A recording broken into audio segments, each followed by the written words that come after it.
Gentlemen, we need to put away the critical thinking. We think way, way too much. We think about things we have no control over. We stress and we worry and we stew. It destroys our health. It destroys our peace. It makes us anxious, fearful. It's awful. You've been lied to. The man is not to use his critical thinking. The critical thinking is a computer that needs to be used to solve individual problems that you may be dealing with, working on a particular thing for a brief moment, but our day-to-day understanding and how we react and how we walk according to the gospel and how we receive the urging of the Holy Spirit is through the emotion, right here, in the solar plexus. Right here, you can feel it.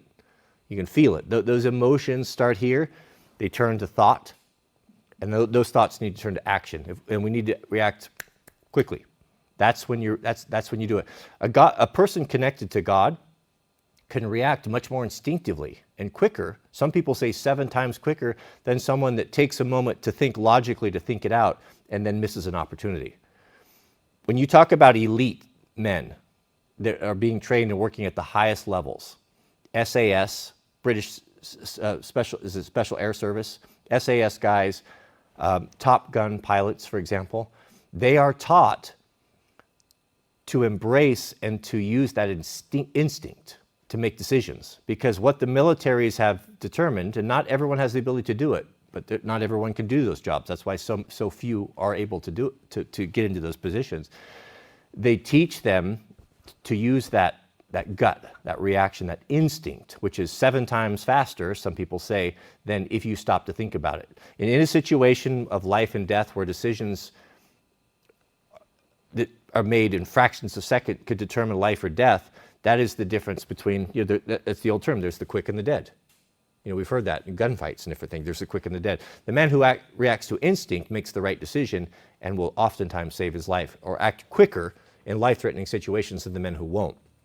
That's God's instinct, that's God's spirit, and that's what has been trained out of you from the time you were in kindergarten till all through school. All society tells you need to be a logical, critically thinking man. No, you don't.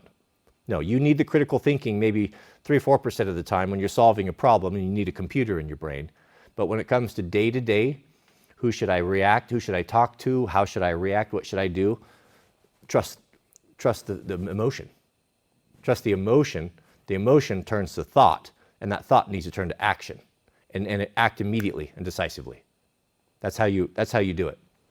That's why God's people are going to have an advantage in the final days, because those of us I'm not good at it. I'm overcoming that as well.